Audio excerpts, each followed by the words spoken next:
Христос безнең арасында. Кадерле диндә туганнарыбыз. Бүген Шин Дин Духовный маяк каналында без кичке эфирга чыгабыз. Тапшыруны алып баручы Дмитрий Шигапов. Братья и сестры, дорогие, мы сегодня вас приветствуем на татарском языке, и это неспроста. Христос Спаситель принес свою крестную жертву, принес нам благую весть Царствия Небесного, и принес Он ее для всех народов, в том числе и для тюркоговорящих. И татарский народ в этом отношении не является исключением. Более того, татарский народ, исповедующий Христа Спасителя, является весьма и весьма многочисленным. Какие вопросы, проблемы, вопросы миссии среди татарского народа? Сегодня эти вопросы мы хотели бы обсудить с лидером православных татар города Москвы, председателем региональной общественной организации «Союз православных татар» Бухаровой Динарой Абдулбяровной. Мәсих безнең арасында, кадерле Динара ханым. Бар, Дмитрий Дмитриевич. Итак, Динара Абдулбяровна, у вас очень красивое отчество, и сегодня я буду произносить его с нескрываемым наслаждением и не один раз. Спасибо. Первое, я думаю, что хорошо бы вам рассказать о вашей организации. Да. Наша организация, Московская татарская православно-христианская община, существует с 2003 года и начала свое существование в Москве. Основал общину отец Даниил Сысоев. И община действовала и действует в двух плоскостях. Это в религиозной плоскости и в общественной. В 2009 году отец Даниил принял мученическую кончину. Мы свою работу не прекратили, а продолжили. И в 2019 году наша община была зарегистрирована как региональная общественная организация по сохранению родного языка и культуры «Союз православных татар». Я не буду рассказывать прям все, что мы провели и что сделали, но в общем я скажу, что мы провели за эти годы 4 православных татарских конференции. О 3 из них мы поговорим позже, потому что они прошли в рамках программы международных рождественских чтений. И далее, в прошлом году для нас тоже впервые было, мы провели татарскую секцию на Всемирном Русском Народном Соборе. Ежегодно мы участвуем в Сабантуе. Это все в Москве происходит, эти действия. И мы ставим палатку-шатер. И далее мы регулярно встречаемся на молебнах, служим их на татарском языке. И на межлисах, которые мы практикуем. Об этом я тоже немного расскажу. Еще нужно, конечно, рассказать о наших общинах и представительствах. Это наши регионы, это наше тоже все. Община зарегистрирована в Башкортостане. Руководитель Ренат Хисматуллин. Цели и задачи примерно такие же, плюс объединение православных татар и башкир Башкортостана. Зарегистрировано в городе Салават. Далее есть представительство в Тюменской области, город Тобольск, община в Оренбурге. Все есть на сайте, в принципе, или практически все, поэтому не буду без имен. Дальше Пермский край, там начинает работу наше представительство. И Татарстан тоже начинает работу представительства в городе Болгар и в Казани. Ну вот, да. Такой полноценный блок информации. Хорошо, что я не сказал кратко. Расскажите о вашей деятельности. Кратко не получится. На самом деле, такое явление, как православные татары, вот Динара Абдулбяровна сейчас сказала, что в 4 конференциях участвовали, 3 из которых международные. Братья и сестры, вы слышали об этом? Вот у меня хороший вопрос. Вы слышали об этом? Думаю, немногие. И в частности, мы сейчас эту тему поэтому и подняли, поэтому мы ее и раскрываем. И начнем мы как раз с того, о чем вы, Динара Абдулбяровна, сказали. Этой зимой проходили 27-е международные рождественские чтения, то есть события международного масштаба, где ваша организация принимала непосредственное участие даже не как слушатель, а как ведущий конференции. То есть ведущий целой секции, целого направления. Каковы основные итоги, выводы, к которым вы пришли по результатам конференции? Можно я все-таки в предысторию, ладно, да, конечно. Расскажу? Дело в том, что в 2006 году отец Даниил Сысоев в храме Петра и Павла в Ясенево, это тоже Москва, провел первую конференцию, православно-татарскую конференцию. она прошла в предрождественский период, тоже в январе. Поэтому в 2017, 2018 и 2019 годах мы, можно сказать, возродили эту традицию, но уже в рамках программы международных рождественских чтений. И мы, все, что мы там охватили, докладную часть, обсуждения, дискуссии, жаркие споры, это были 3 блока, можно сказать. Исторический, патрологический, дальше татарская богослужебная традиция и современное состояние татар и близких к татарам народам в условиях глобализации.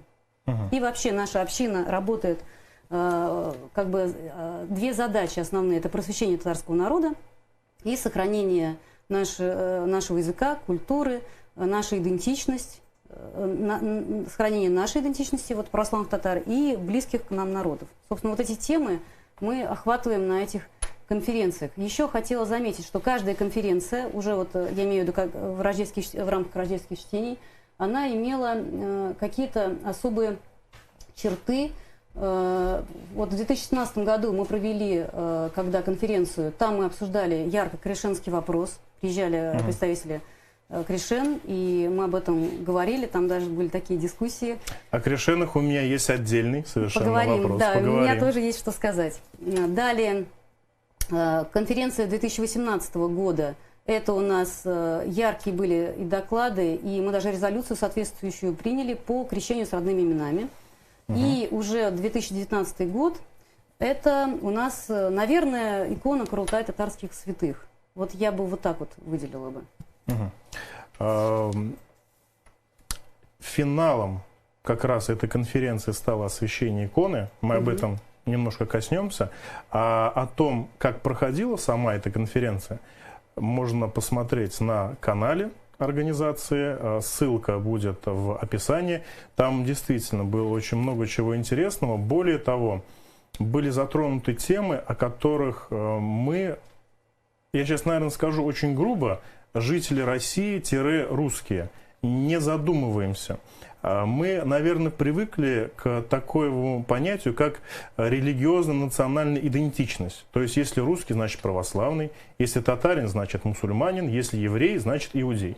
Но ведь, братья и сестры, мы с вами знаем то, что есть и православные и арабы, и евреи, и православные татары. И в срезе именно этом татарский народ мы можем рассматривать именно как двухконфессиональный народ. Конечно, каким он и является. Каким он и является, каким он и являлся, да, с самого начала, получается. И о том, как проходила эта конференция в виде промо-ролика, мы вам сейчас покажем в нашем эфире.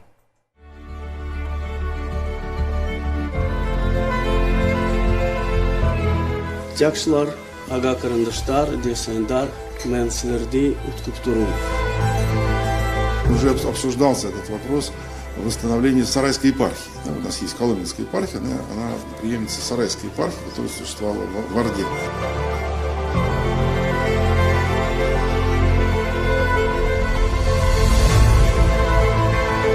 Туганайлар, арумсыз, саумсыз, сянмсыз, хайырлы кич. Алла безнең арасында, Алла безнең уртасында. Амин.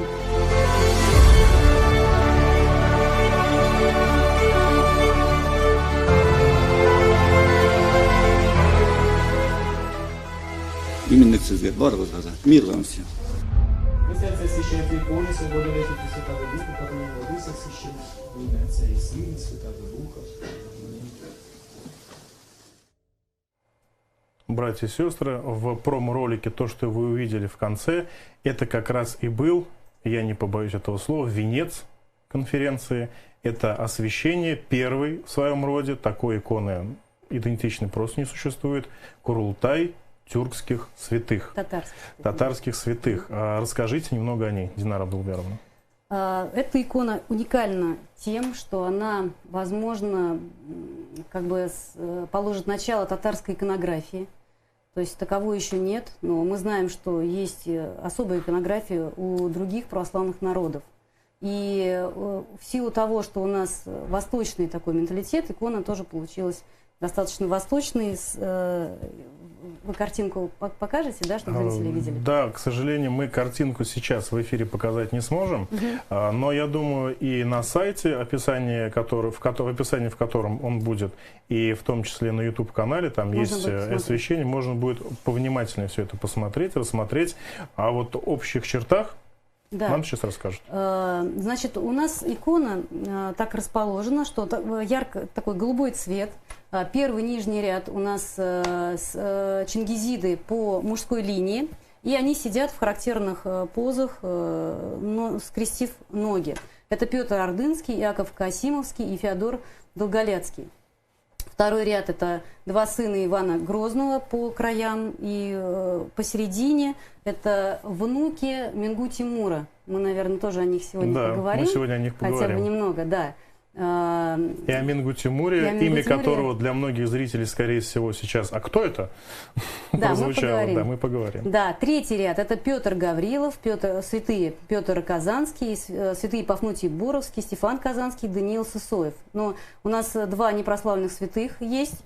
Вот отец Даниил, в частности, не прославлен в лике святых, но, тем не менее, на иконе он изображен, но не как святой, а как почитаемый деятель, который для татар, священник, который для миссии в татарском народе, конечно же, сделал очень и очень многое. Но он, кстати, прославлен в сербской церкви, насколько я знаю. В сербской церкви. Да. Так что четвертый ряд, самый высокий, это Платонида Мученица, святая Платонида Мученица, Николай Тахтуев, Серапион Кожеозерский и Далмат Исецкий. По двум сторонам у нас тамги. Что это такое? Тамги – это как бы знаки знаменитых личностей, выдающихся родов и племен. Некое знамя своеобразное. Да, но по периметру расположены флаги, гербы и символы. Они, сразу скажу, для незнатоков татарской истории, культуры, они будут незнакомы. Мы готовим сейчас такую, можно сказать, расшифровку этой иконы, но кто любитель, он может посмотреть, что вложено вот в эту иконографию. На секундочку, Динара Абдулберовна, я вам сейчас скажу замечательный факт. Вообще, это лично мое сейчас мнение, есть немалое количество икон, изображение которых для многих людей непонятно, почему именно это изображено. И вот, например, элементарный пример. Все мы знаем, любим Спиридона Тремифунского. Он очень часто изображен на иконе с неким предметом в руках, из которого исходит огонь и вода. Многие ли знают, что это такое? То есть нужна некая расшифровка. Это свидетельство слова о Святой Троице Спиридона Тремифунского, когда он очень наглядно смог объяснить, как это три лица в одном. Кирпич, глина, огонь, вода. И исповедуя так Святую Троицу, из этого, казалось бы, кирпича вырвалось и пламя, и вода, и глина, из которой он состоял. Поэтому изображение такое. И, наверное, к этой иконе не только для тех, кому интересна история, а вообще описание, почему эта икона так изображена. Да. Вы над этим работаете? Работаем. Слава Богу. Да. Это что касается иконы. И еще хотел бы момент один подчеркнуть. Я тоже считаю это очень важным. Это опять же связано с нашим сознанием. Мы привыкли считать, что русское православие – это и есть православие. Но православие – это не только русский мир, дорогие братья и сестры. Православие – это и Восток, и Запад, и Север, и Юг, как и в Писании написано, от края до края земли. И поэтому и иконографическая традиция, в частности, если сказать об Аврааме Болгарском. Аврааме Болгарский – это один из 13 прославленных доордынских святых, их всего 13. И зачастую он изображается на иконе как типичный русский. Очень славянские черты лица, а это физически невозможно. Он был восточный человек, более того, он был ведь и мусульманином, и сознательно принял Христа Спасителя. Это очень важно в иконографии, я считаю, конечно. А теперь самый главный вопрос, то, ради чего мы все сегодня собрались: кто такие православные татары? Да. Кто эти люди? Православные татары, ответ заложен, конечно, в вопросе. Это татары, которые исповедуют христианство, но мы это понятие понимаем шире. Это в том числе и те, кто причисляет себя каким-то образом к Золотой Орде, к ордынцам, к золотоордынцам и исповедует православие. Поэтому здесь нужно как раз обратиться к истории и напомнить, что Золотая Орда и первый век – это был расцвет христианства Золотой Орды. Вот тут я вас остановлю. Братья и сестры, внимательно слушаем эту информацию. Первый век, Золотая Орда, расцвет христианства в ней. Да. И если рассмотреть племена и роды, которые входили в состав Золотой Орды, мы должны обязательно упомянуть кираитов, которые исповедовали христианство и занимали ключевые должности в Золотой Орде. Также это уйгуры, которые частично были христиане и явились культурным пластом для Золотой Орды. И, конечно же, кыпчаки, которые были многочисленный самый народ. Он испытывал переходный период от язычества к христианству. Также, если вспомнить правящий род, то нельзя не сказать про хана Батыя. Хан Батый по некоторым источникам был христианином, но у него сын, доподлинно известно, был христианином, это хан Сартак. Интересный очень факт к размышлению, то, что Александр Невский побратался с ханом Сартаком, хан Батый усыновил Александра Невского, и это был не просто какое-то действие формальное, это было действие в храме при благословении епископа или священника и носило юридические последствия, потому что получается, что после этого действия Александр Невский становится чингизидом, как бы чингизидом со всеми его дальнейшими потомками. Вот. Еще как раз про хана Менгу Тимура. Да, надо... Мы сейчас до него дойдем. Да, сейчас, дойдем. Динара Абдулберовна, я предлагаю настолько грубо не разрывать шаблон наших зрителей, потому что данная информация и данная тема в нашем современном русском, имеется в виду в первую очередь православии, она не то чтобы не раскрыта, она забыта. Она забыта. И то, что это надо поднимать, то, что это надо освещать, и, слава богу, есть люди, которые этим занимаются, а теперь и на уровне общественной организации, то есть есть и юридические уже аспекты. Я думаю, это прекрасно. Ведь вспомним День Пятидесятницы. На самых разных языках заговорили апостолы. На самых разных языках. К самым разным народам они пошли. Христос для татарского народа – это не просто какая-то там личность, это Спаситель. И, в частности, один из представителей, который считает именно так, с нами сегодня в студии. Говоря о православных татарах, есть еще одна очень загадочная группа, о которой многие слышали, многие говорят, но кто-то говорит, что это вот они такие, а кто-то вот такие. Мы говорим о крещенных. Кто такие крещены? Да, доподлинно. Поясню. Я буду чем они отличаются от православных татар? Хорошо, тоже сейчас в ответе все будет ясно. Я сейчас буду говорить о тех крещенных, которые живут в условиях республики. Есть условно 3 группы крещен. Первая группа крещен – это группа, которая пытается добиться статуса отдельного народа. У них была конференция в 2002, если не ошибаюсь, году, и там была принята соответствующая резолюция. Вторая группа – это те крещены, которые считают себя субэтносом татар с особым самоназванием. И у них тоже была конференция в 2014 году с соответствующей резолюцией. Ну и третья группа крещен – это та группа, которая себя называет и крещены, и православные татары.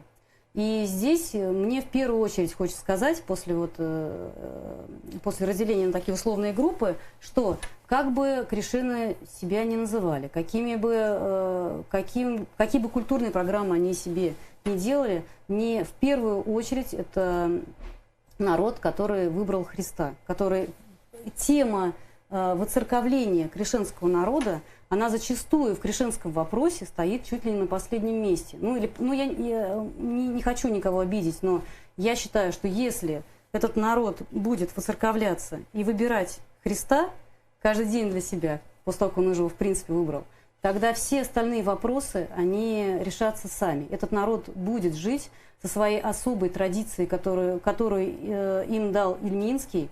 Хочу здесь сразу заметить, что у нас были какие-то публикации там, и споры, что наша богослужебная татарская традиция, она может как-то заменить или подвинуть ту традицию, которую дал Ильминский этому народу, то есть этим людям. И я хочу сказать, что никакого противопоставления здесь не может быть. То есть я считаю, что эти традиции могут развиваться параллельно. Одно другому не мешает в этом конечно. плане. Прославлять Господа, мысль очень важна. Неважно, каким видом мы прославляем Господа, главное, мы прославляем Господа. Традиция чисто татарская. Ну, скажем, она на втором, это важно, но на втором месте. Да. И еще хотелось бы заметить здесь вопрос к нам, к татарам. Просто вопрос, можно сказать, без ответа, что ли. Риторический. Почему крещены не хотят называться татарами? Хороший вопрос. Может быть, кто-то забыл про Ясу Чингисхана, свободу вероисповедания. Может быть. Но это так, просто к размышлению. Я скажу больше, немногие знают, что такое Яса Чингисхана. Это залог веротерпимости, который дал как раз расцвет Золотой Орде. Почему этот расцвет и был в первый век развития этого образования государственного. Крещенский вопрос, он на данный момент, я считаю, что, к сожалению, стоит остро, имеет много углов, подводных камней. И, как правильно сказала наша гостья, вопрос Христов, вопрос в отношении крещен, он или на последнем, если вообще поднимается. И, к сожалению, сейчас идет странная направленная деятельность на превращение крещен в этнос с цветными одеждами, с плясками, с танцами и ни слова о Христе. Хотя само название народа крещены Крещеный. Значит, крещеный. Имеет в своем названии именно Христа Спасителя. Будем молиться Господу, чтобы Он все управил и действовать, как общественная организация в том числе. Конечно. Да, можно еще добавить прошу по прощения. этой теме, что в нашей общине даже существует отделение крещенское, его возглавляет Сергей Сидоров.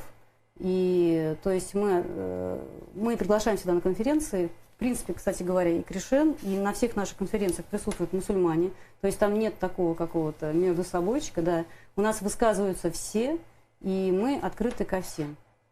То, что названо Курултай. Курултай. Говоря о миссии среди татарского народа, и я здесь посмотрю шире, среди тюркского народа вообще, мы, естественно, не обойдем тему, о которой вы сказали в начале, это тема принятия святого крещения. И тут есть некоторые особенности, в частности, именно речение. И как это происходит? Ведь в русской православной традиции нет тюркских имен. И в самом начале вы сказали о сохранении имени. Расскажите об этом подробнее. Да. Есть традиция крещения по святцам. Да. Есть традиция крещения с родными именами. Наша община считает, что это равнозначные традиции, и которые тоже себя не должны противопоставлять как-то. Но есть один такой момент, что священники не разъясняют человеку, который хочет принять Христа, а вот этой вот традиции, что она есть. И в этом здесь наша как раз задача просветительской работы как общины, что шире как-то рассказать людям о такой возможности. Потому что, допустим, представим такой пример. Умирает человек, например, он татарин, в каком-то там возрасте, допустим, преклонном возрасте. И такие случаи, кстати, часто бывают. Он созрел для Христа, для Царствия Небесного, для Христа Спасителя. Да, и ему предлагают, то есть приходит священник и предлагает ему вдруг креститься с именем посвятством. Да, там, Был 86 лет Руслан, а тут он стал Иван. Ну да, и в общем, и здесь надо понимать особенности менталитета, что здесь происходит непонимание, что это традиция, да, непонимание, что это дается, и как бы особое происходит взаимоотношение со святым. И люди думают, что это как бы, ну, был татарином, стал русским, грубо говоря. Это Да, очень, да. ну, в какой-то Осознание мере. работает И так. человека это может оттолкнуть. Это может оттолкнуть и стать препятствием к приходу к Христу родственников.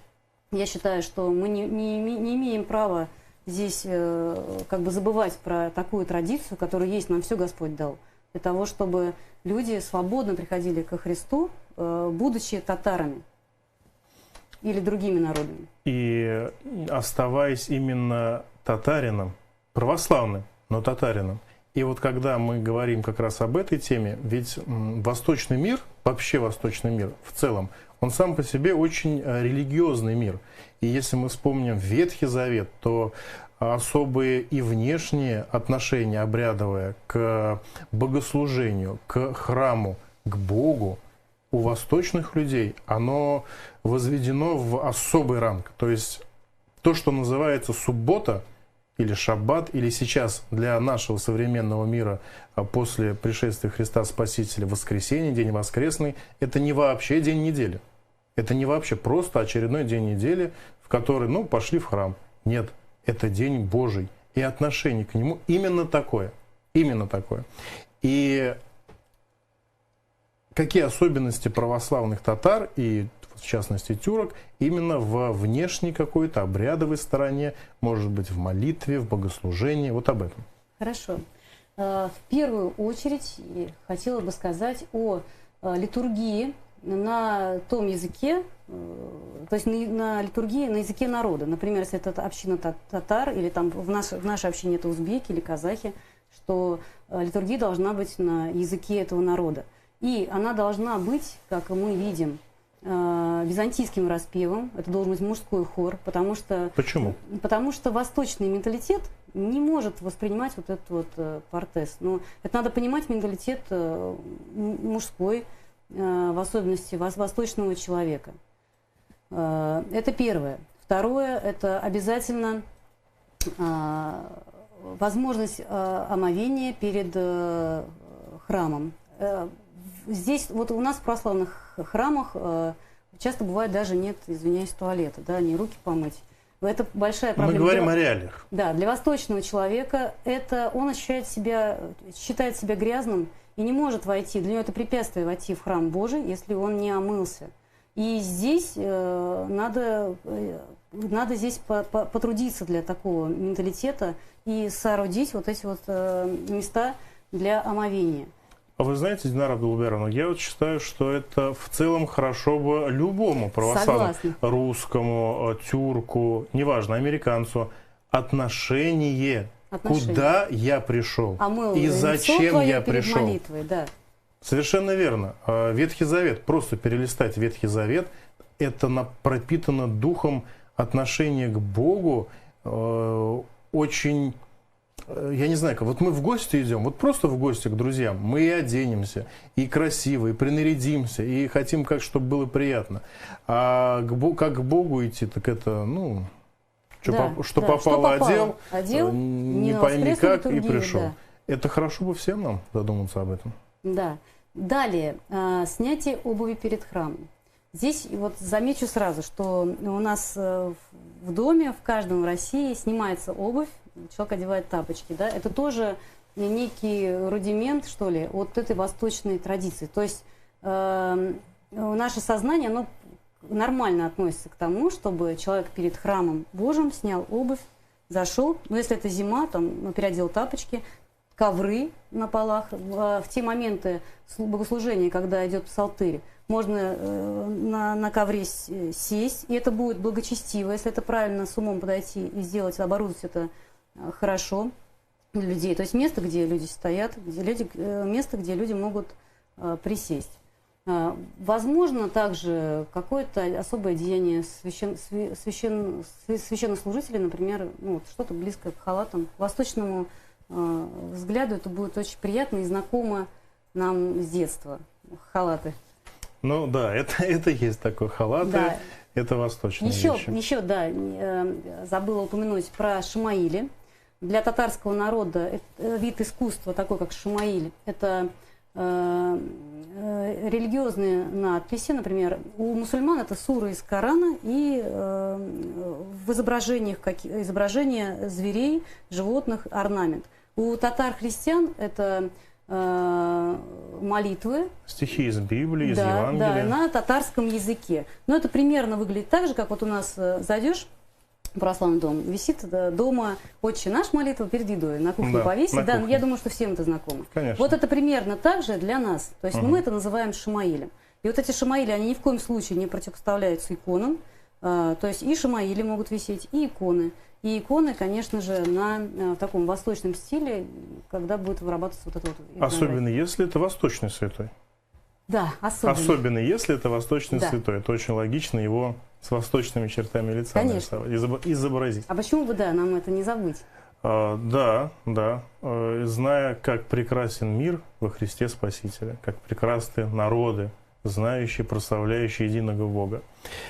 Мы уже затронули, я считаю, самые важные темы, а теперь мы перейдем к темам, которые знакомы немногим. Мы коснулись этого. Золотая Орда. Мы все учились в школе, мы все проходили историю, и образ Золотой Орды, золотоордынца – это кто? Захватчики, татаро-монгольская ига, угнетатели русского народа и враги, которых необходимо ненавидеть. Ну, как-то примерно так. Динара Абдулбяровна, и я повторю ее слова, и я с ней тоже согласен, и это не голословие, это чисто исторические факты. Золотая Орда и первый век – это воистину расцвет православия в самой Орде, на Руси в том числе. И мы коснулись хана Мингу-Тимура. Да, Наверное, два слова о нем сказать вам стоит. скажу. Это один из ханов Золотой Орды. У него дочка приняла православие с именем Анна. Зять его – это царевич Феодор Черный, Ярославский. И Смоленский. Ныне прославленный в лике Да. святых. Да. И когда в подарок дочери и зятю хан Мингу-Тимур передает 14, да, 36. 36 городов, включая, внимание, Болгар, город Болгар и город Казань. И еще город Балымер, который сейчас Город деревня Балымер. на 50 дворов. Да. Раньше это был большой портовый город. И еще, конечно же, вот дети от этого брака, это два святых, мы знаем, Константин, да, Давид. И Давид. Вот они изображены тоже, слава На богу, Курултае. да, на иконе Курултая татарских святых. То есть здесь можно, опять же, вот этот образ, как какая-то ломка, что ли, стереотипа, Да. что Золотая Орда, это просто носитель христианства. Это надо понимать. Почему мы в нашем названии, в широком, вот православные татары, оно несет в себе именно возрождение вот этого православного золотоордынства. Угу. Я добавлю к разговору. Вообще, вот эта тема, которую мы сейчас затронули, тема православия в Золотой Орде, это тема, ну, навскидку, эфиров 5-6. И то мы только очень-очень поверхностно коснемся этой темы. Скажу лишь в продолжении темы, о которой мы заговорили. Мингу-Тимур, выдавая свою дочь, монгольскую принцессу, за русского православного князя, их венчание, ее крещение проходило непосредственно в Константинополе с благословления Вселенского патриарха. Более того, вместе с ними из Золотой Орды, от хана, делегация. На тот момент в Золотой Орде была уже, внимание, Сарайская епархия. Да. Епископ Сарайский, С который кафедрой впоследствии Сарая. станет епископом еще и Подонским, откуда начнет появляться то, что мы все знаем, казачество. Казачество – это золотоордынское явление казачества. Итак, вопросы, которые помимо венчания, крещения обсуждались такие. Можно ли крестить татарина не в проточной воде? Люди живут в степи, у них там с реками очень плохо. Поэтому нам нужна некая, наверное, емкость, где бы нам крестить можно было. То есть в Золотой Орде возник такой вопрос. Более того, люди кочевые, они не живут на каком-то стационарном месте. У них стада, они пасут. А они люди православные, они Бога любят. Им нужны и служба, и литургия, и причастие. Можно ли соорудить некий передвижной храм с престолом, где служить? Такие вопросы решались в Золотой Орде, и они направили к Вселенскому Патриарху. Значит, православие в Золотой Орде, было просто бурлило, кипело ключом. Кипело, да. Многие этого не знают. Мы этого не знаем. Мы привыкли, то, что я называю религиозно-национальной идентичностью. Вот мы русские, мы, значит, православные. А все остальные, они, не православные. Потому что не русские. И деятельность вашей организации, мне кажется, должна быть очень на высоком уровне проведена. Мы должны знать о своих братьях и сестрах во Христе. У нас пришли и вопросы в наш прямой эфир. Зрителям тема оказалась интересной, но в том числе она такая, как я сказал, разрывает шаблон. Ну да. И многие вещи, но однако, как минимум среди наших подписчиков у вас уже есть единомышленники. Например, Резида, спрашивает, как присоединиться к такой общине, чтобы общаться с единомышленниками? Как к вам присоединиться? У нас есть контакты на сайте tatarorthodoxy.ru. Можете, там есть контакты, и написать на электронную почту, на адрес электронной почты. Мы обязательно с вами свяжемся и будем как-то дружить, взаимодействовать, работать, все что угодно. В общем, мы очень рады всем, очень рады вновь пришедшим людям. Кадерлі Резида ханым, вся полезная информация будет в описании. И, естественно, почта, ссылка на сайт, на YouTube-канал. Если Динара Абдулбяровна благословит, и номер телефона. Благословляю. Слава Богу. Ирина Галкина. А вот этот вопрос уже по существу. А где в Москве община православных татар находится? Я живу на ВДНХ. На ВДНХ. Да, я не проговорила, когда мы проводили православно-татарские конференции в рамках рождественских чтений уже, в рамках программы. Проводили мы в знаковом месте. Это место мученической кончины отца Даниила Сойла в том храме, который он построил. Это храм на Кантемировской. Сейчас мы там скорее, наверное, проводим какие-то конференции. Да? Чаще мы сейчас базируемся в храме на Ильинке, храм Ильи Пророка на Китай-городе. Там мы раз в неделю по пятницам регулярно служим молебны на татарском языке. Информация тоже есть на нашем сайте. Можно приходить, с нами познакомиться. Вся информация, которая, о наших готовящихся мероприятиях, мы делаем рассылку по адресам общины. Поэтому хорошо бы с нами установить контакт личный, и мы будем на связи. Как-то уже люди будут понимать, какие у нас мероприятия, где они хотят поучаствовать. Возвращаясь к теме международных рождественских чтений, вы, Динара Абдулбяровна, проговорили и о Всемирном народном русском соборе, что вы и там присутствовали. Мы это не осветили. Я думаю, несколько слов, может, скажете об этом тоже? Да, мы провели татарскую секцию в рамках Всемирного русского народного собора. Приурочили мы эту секцию к Дню народного единства. Как это сильно. Как это сильно, да. Сильная была докладная часть, вся информация есть на сайте.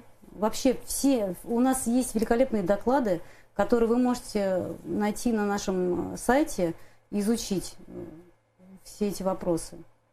Есть ли у вас на сайте некая функция общения? Задать вопрос, получить ответ. Я думаю, люди сейчас спрашивают, и приходя туда, им захотелось бы пообщаться. Нет, на сайте такой функции нет, но в соцсетях можно. И я думаю, что на данном этапе, пока мы все еще не собрались, этот процесс идет, надо лучше выходить на наших людей. Там несколько контактов разных общин, даже еще не все выложено. Давайте звоните, общаться будем в WhatsApp, по телефону и вообще. Дорогие братья и сестры, дорогие православно-татарские братья и сестры, призываем вас находиться, у вас есть центр соприкосновения, где вы можете найти друг друга. И я думаю, мы все в 21 веке живем, и среди православных татар наверняка найдутся и программисты, и другие специалисты, необходимые для создания и контента, и площадок для общения, к Динаре Абдулбяровне. Да. Милости просим. Да, поддержки мы тоже очень рады, конечно же. Слава Богу. Следующий вопрос от Эльзиры Стакановой. Добрый вечер. Есть ли в Санкт-Петербурге общины православных татар? Вот, кстати говоря, татар православных я там нашла очень много. Так. Даже вот через соцсети. Там даже и иконописцы есть православные татары. Но вот как-то в общину они не созрели пока собраться. Я вела переговоры там с разными людьми, но пока они не сорганизовались. Что им мешает, как вы считаете? Вот вы же сорганизовались. Мы сорганизовались, да. Ну, я думаю, что это все-таки и труд.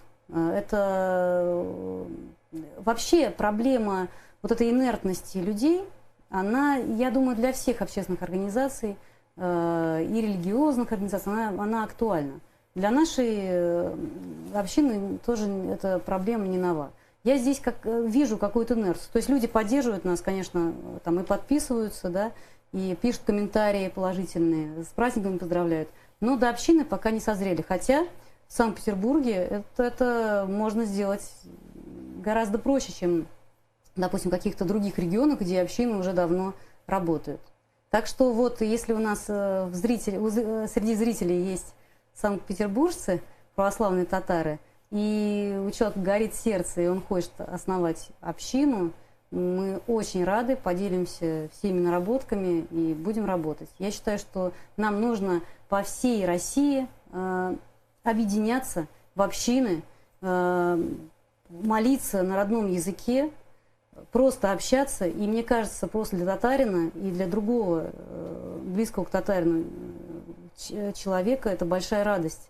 Для меня лично была очень большая радость, когда я увидела такое огромное количество татар. И вот еще хотела я одну вещь сказать, важную.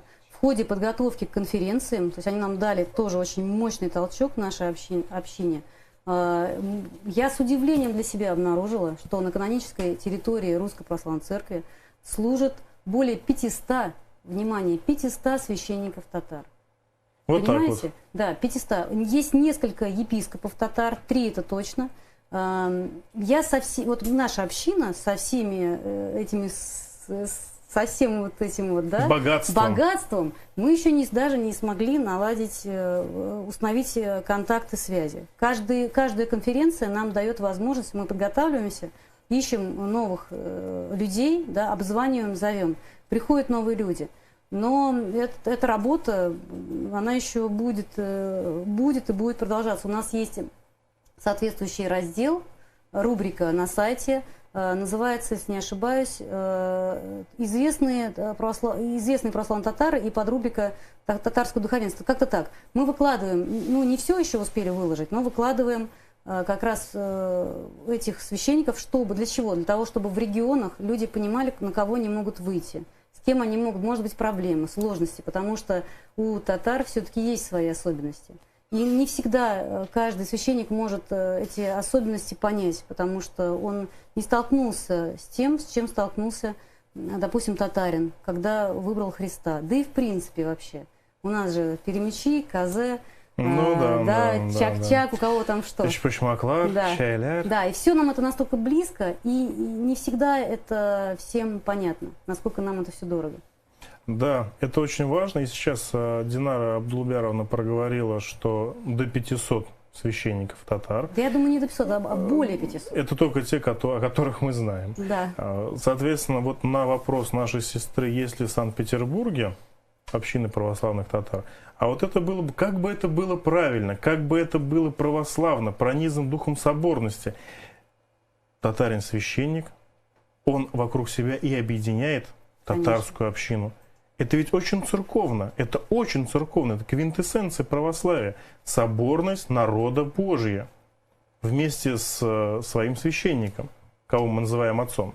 Дмитрий Дмитриевич, можно я как раз забыла я упомянуть, у нас как раз, что является для меня большой радостью, у нас служит молебный священник, чистокровный татарин из моей деревни Сафаджай. отец Андрей Якубов. Да.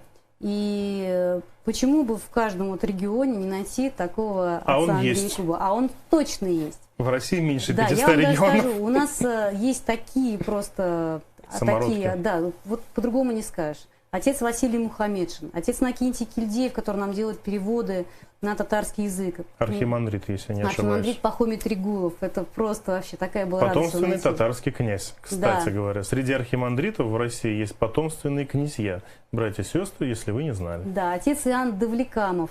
Может быть, кого-то я сейчас забываю из наших отцов, вот, которые активно участвуют в жизни нашей общины. Но, в общем, всех любим и очень рады, что мы нашлись. И надеюсь, что найдутся еще больше. Слава Богу, благодарим за развернутый ответ. В одном вопросе мы затронули сразу. Да. Это здорово, это прекрасно.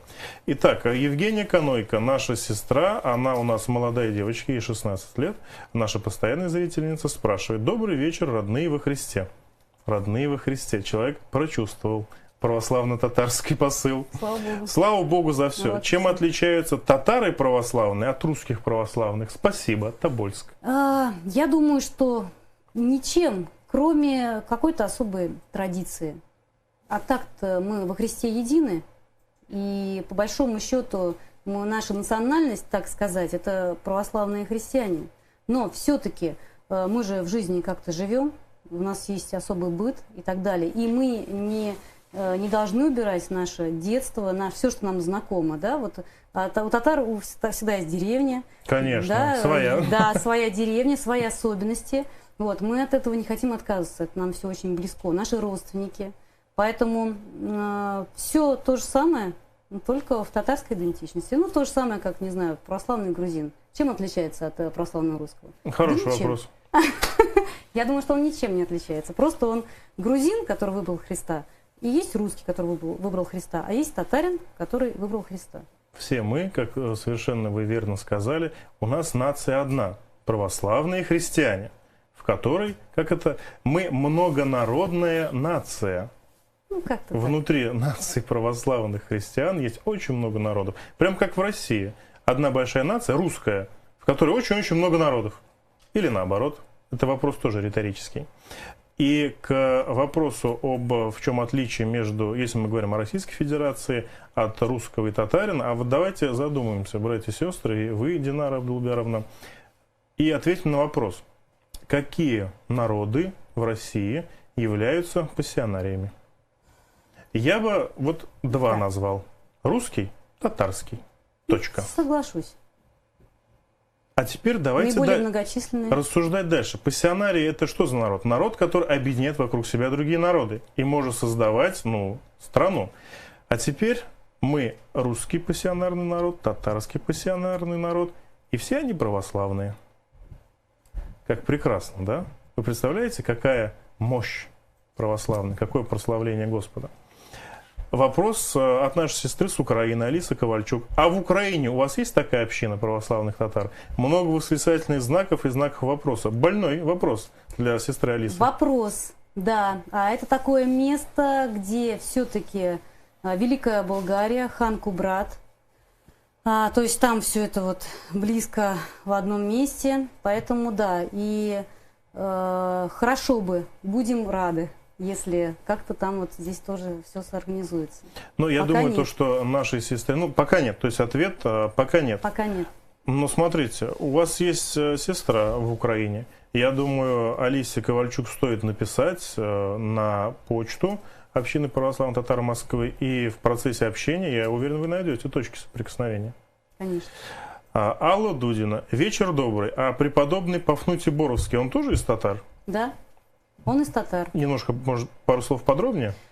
Точно не могу вспомнить вот биографию, но это чистокровный татарин, который тоже изображен на нашей иконе Курултай татарских святых.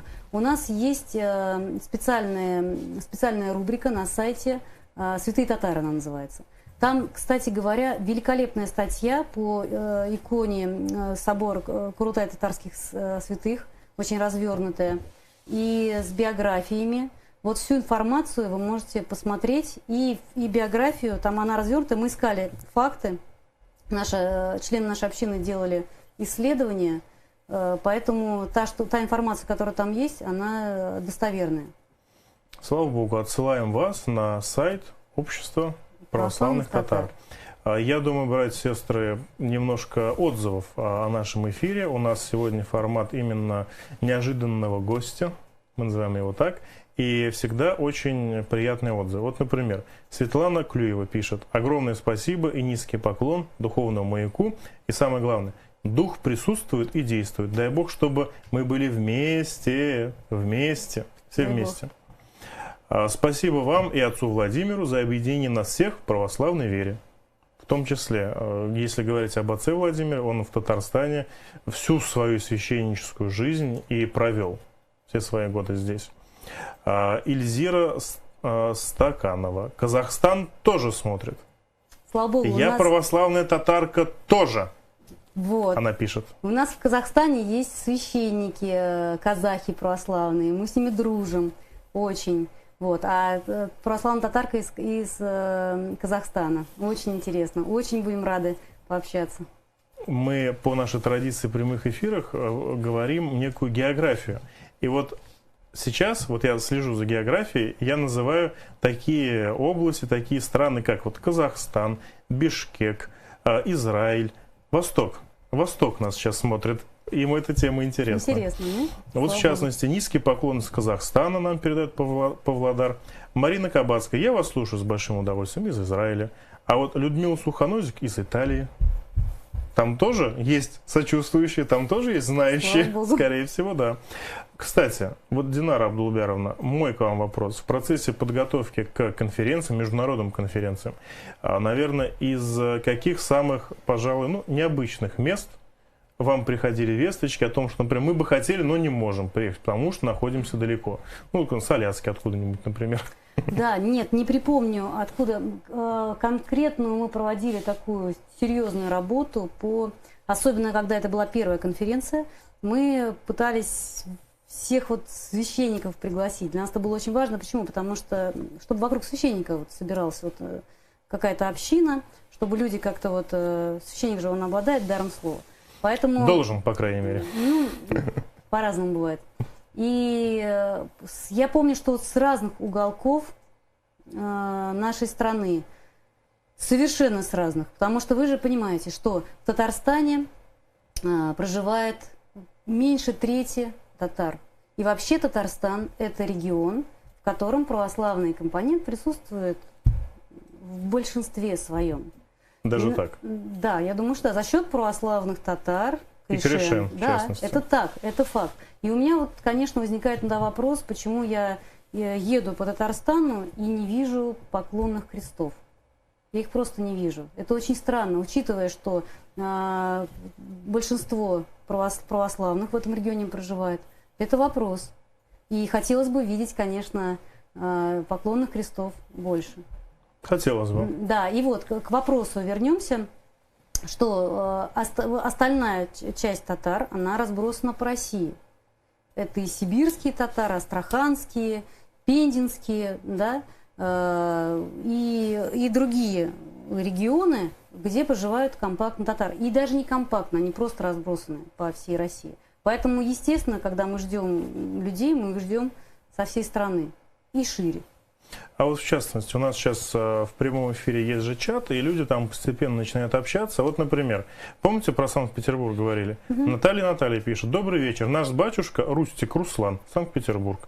В Петербурге точно есть как минимум один православный татарский священник. А мне кажется, больше. Как минимум один есть точно. Поэтому, если наша сестра еще напишет, в каком храме он служит, вот, я думаю, и повод для знакомства. А может, мы даже с ним уже и знакомы. А может быть, даже уже и знакомы. Вот я призываю даже наших зрителей, чтобы, если как-то оно будет складываться, у кого есть священники, да, в районах, в регионах где-то, подходите к ним, спрашивайте. Может быть, есть актуальность, да, в этом регионе создать общину. Почему бы нам не объединиться для молитвы? Для того, чтобы просто нам как-то было радостнее жить. Я думаю, что это правильно. Я думаю, что это более чем правильно. Тем более, что у нас в чате обсуждения продолжаются. Вот Изира Стаканова, который несколько вопросов и отзывов написал, пишет: а мой однокурсник казах, вообще священник. и служат в Костанайском соборе. А ей отвечает Лилия Коломец: надо же, казахи-священники, супер, сама из Казахстана, Караганда, большое вам спасибо. Вот не знают люди, да? Что Не есть знают, не знают. Да. Динара Абдулмеровна, я вам больше скажу. Вот мы сейчас затронули не верхушку айсберга, а верхушку верхушки айсберга, который является верхушкой. И уже какой отзыв о людях, они даже этого не знают, никогда не задумывались. Потому что религиозно-национальная идентичность, она очень четко вбита в голову. И мне кажется, любой православный человек, который знает такое понятие, как и событие, как Пасха, наверняка слышал о православных арабах. Вот мы знаем, есть православные арабы, как исключение из исключений, православные арабы. А то, что у нас под боком, возможно, сосед на площадке, это православный татарин, мы этого не знаем, мы, наверное, не задумываемся. Да, вот теперь надо К нашему сожалению, большому, мне кажется, это потеря православного духа, духа Христова, когда мы семья.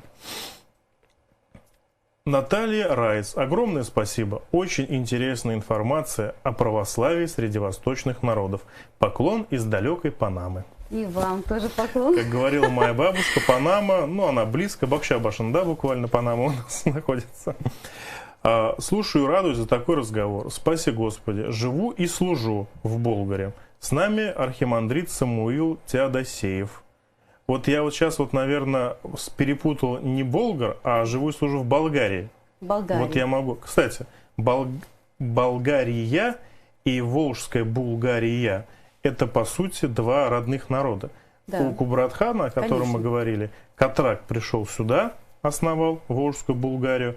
Вот я сейчас могу ошибиться, но, по-моему, Аспарух. Сама точно не Я, знаю. к сожалению, братья и сестры, прошу прощения, точно не скажу. Суть в чем? Один из сыновей Кубратхана основал Болгарию современную. Дунайская Болгария. Поэтому называется. это напрямую родственные народы.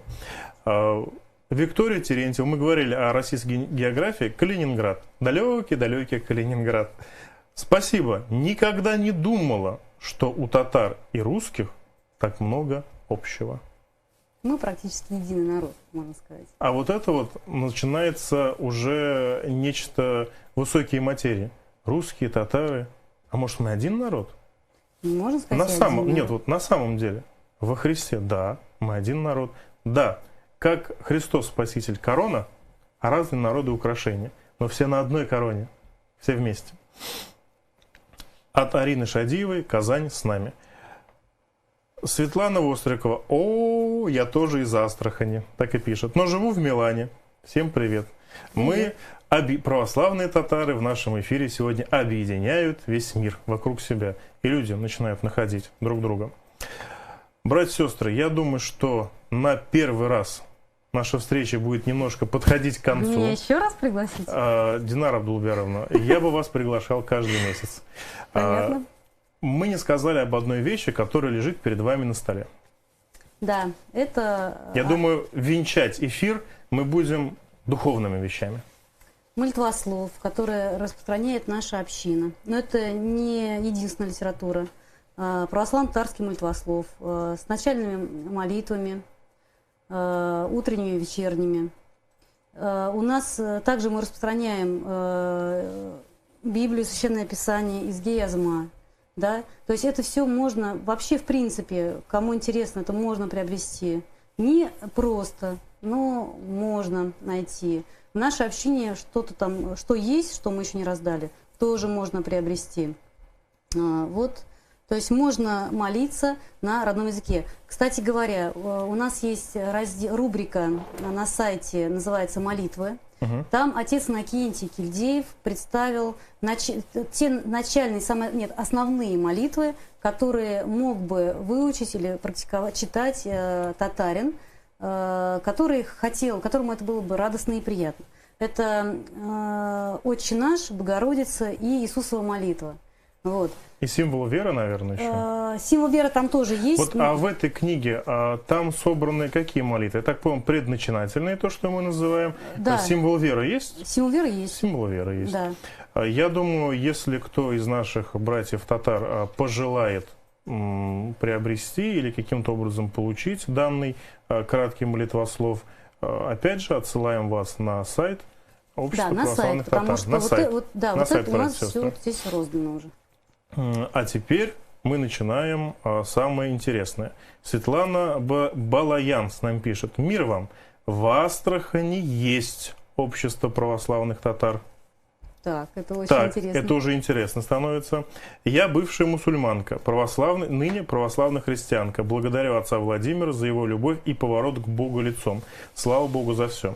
Я думаю, что после эфира, то, что у нас останется, Динара Абдулбяровна возьмет себе на карандаш нашу сестру Светлану Балаянс, как-то с ней как свяжется. контакты вот найти? YouTube, в принципе, позволяет эти контакты, а с другой стороны, прямо сейчас в нашем чате эфира, дорогая сестра Светлана, напишите, пожалуйста, ваш телефон, почту, электронную почту, ссылку на страницу ВКонтакте. С вами свяжется Динара Ханам. И я думаю, Да, это очень интересно. это общение будет полезно. Астрахань, это ведь Да. это хорошо, это целый регион огромный. Да. Екатерина Кузнецова просит сделать такую брошюру, чтобы ее можно было распечатать из интернета. Есть такая В PDF-формате. Есть такая. Есть такая. Да. У вас на сайте. Рубрика молитвы. Там очень много материала, которые может потребоваться вот православным татаринам. Я думаю, наш эфир сегодня я завершу отзывом нашей сестры Ольги Балахоновой, который будет квинтэссенцией всего нашего сегодняшнего диалога. Говоря о дружбе народов, говоря о единстве во Христе, а даже если мы не едины во Христе, например, наши братья татары, мусульмане, мы с ними родные по Адаму. По крови. Это наши братья, Конечно. вне всякого сомнения. Вне всякого сомнения. Итак, Ольга Балахонова. Она говорит об отношении русских и татар. Построена мечеть, напротив церковь. Между ними 100 метров. Все дружат, женятся, гостят. Очень приятно и очень радостно. Дорогая Динара Абдулбяровна, я бы хотел услышать от вас некое пожелание от общества православных татар зрителям нашего канала.